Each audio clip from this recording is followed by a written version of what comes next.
Chers amis, shalom. Cette série touche à sa fin.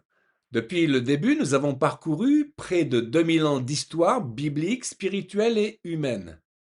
Avant de nous arrêter, prenons un temps pour regarder le chemin parcouru. Depuis la première vidéo, nous avons soulevé une question: quel est le lien entre Israël et l'Église? Pour y répondre, nous avons traversé l'histoire pour comprendre. Cette dernière vidéo est un temps de synthèse pour rassembler et relier, pour laisser apparaître le fil rouge que Dieu n'a jamais lâché. Israël, peuple de l'Alliance. Tout commence avec un appel. Dieu appelle un homme, Abraham, et il lui fait une promesse irrévocable. Genèse 12, versets 2 et 3. Je ferai de toi une grande nation, je te bénirai. Je rendrai ton nom grand, et tu seras une source de bénédiction. Je bénirai ceux qui te béniront, et toutes les familles de la terre seront bénies en toi. Israël n'est pas choisi contre les nations, mais pour les nations. À travers Israël viennent la Torah, les prophètes, les alliances et les promesses. L'Église née d'Israël. Tout commence également à Jérusalem. L'Église naît au sein d'Israël. Les apôtres sont juifs. Les Écritures sont celles d'Israël. La foi en Jésus s'inscrit naturellement dans l'espérance messianique du peuple juif. À l'origine, il n'y avait pas d'opposition entre Israël et l'Église. Il y a une continuité vivante. Et la Bible est claire. Il n'y a qu'un seul Dieu, une seule alliance et un seul dessein de rédemption qui traverse les siècles. Une séparation progressive. Très vite, un glissement est apparu. Avec l'entrée massive des païens, avec la destruction du temple en 70, avec la rupture culturelle entre monde juif et monde grec, l'Église se détache progressivement de ses racines hébraïques. La pensée biblique hébraïque est peu à peu remplacée par une lecture plus philosophique. Israël disparaît progressivement du centre de la théologie. Ce n'est pas une rupture brutale, mais un glissement lent aux conséquences durables. Des figures comme Justin Martyr ou Origène cherchent à défendre la foi chrétienne, mais contribuent aussi à poser les bases d'une théologie de remplacement. Peu à peu, Israël devient le peuple déchu, le peuple rejeté, le peuple du passé. Et pourtant, Dieu déclare, Romains 11, verset 1, Je dis donc, Dieu a-t-il rejeté son peuple? Loin de là. Car moi aussi je suis fils d'Israël, de la semence d'Abraham, de la tribu de Benjamin. Dieu n'a point répudié son peuple, qu'il a choisi d'avance. L'Église impériale, une foi sans racines. avec l'Empire romain, l'Église change d'échelle. L'événement majeur est avec l'empereur Constantin, qui donne la liberté aux chrétiens. Cela semble une bonne nouvelle. Le christianisme devient progressivement la religion officielle de l'Empire. Elle gagne en pouvoir, en structure, en influence. Mais en se liant au pouvoir impérial, elle s'éloigne encore davantage de ses racines bibliques.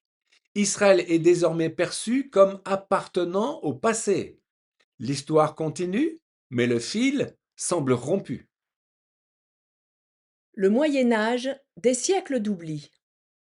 Le Moyen Âge n'est pas une parenthèse courte. Il s'étend sur plus de 1000 ans, 10 siècles, durant lesquels la séparation entre l'Église et le peuple juif devient presque totale. Et durant cette période, Israël est absent de la réflexion chrétienne.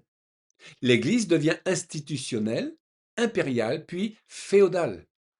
La Bible est confisquée au peuple et la théologie se durcit. Des figures comme Saint Augustin influencent profondément la pensée chrétienne en affirmant qu'Israël est dispersé comme châtiment. L'Église est désormais le nouvel Israël. C'est aussi l'époque des persécutions et des croisades, de l'Inquisition et des expulsions, des ghettos, des accusations de peuples déicides. Mais dans ce siècle sombre, Dieu préserve un reste. Ésaïe 1, versets 9 et 27. Si l'Éternel des armées ne nous avait laissé un faible reste, le salut viendra pour Sion selon le droit. Ses habitants qui reviendront à Dieu seront sauvés, ils obtiendront justice. La Réforme, la parole restaurée. Au XVIe siècle, la Réforme marque un tournant majeur. La Bible revient au centre. Avec Martin Luther, Jean Calvin, la Bible est rendue au peuple. C'est une libération spirituelle immense. Mais la Réforme reste inachevée. Si la justification par la foi est restaurée, la place d'Israël reste largement incomprise. Luther lui-même, dans sa désillusion, écrira des textes très durs contre les Juifs. Si la réforme restaure l'autorité des Écritures, elle ne restaure pas encore pleinement la place d'Israël dans le plan de Dieu. Une étape essentielle est franchie, mais le chemin n'est pas terminé. Les réveils prophétiques et le retour d'Israël. À partir du XVIIe siècle, des chrétiens commencent à relire les prophètes. Ils osent croire que les promesses concernant Israël ne sont pas annulées. À partir de ce temps, quelque chose change. Jérémie 29, verset 14. Je me laisserai trouver par vous, dit l'Éternel, et je ramènerai vos captifs. Je vous rassemblerai de toutes les nations et de tous les lieux où je vous ai chassés, dit l'Éternel. Ézéchiel, Ésaïe, Zacharie, Amos redeviennent actuels. Je vous ramènerai dans votre pays. Israël cesse d'être une allégorie. Il redevient un peuple réel, une terre réelle, une promesse réelle. Le XXe siècle, la restauration d'Israël. Le XXe siècle marque un tournant historique. Après les ténèbres profondes de la Shoah, une lumière surgit. Israël renaît en 1948. Une nation est-elle enfantée en un jour? Des acteurs politiques ont joué un rôle clé, comme Théodore Herzl, mais aussi des chrétiens influents comme William Eshler ou Lord Balfour. L'Église se retrouve face à un fait: Dieu a encore le regard sur Israël. Paul l'avait annoncé. Romains 11, verset 15. Car si leur rejet a été la réconciliation du monde, que sera leur réintégration, sinon une vie d'entre les morts?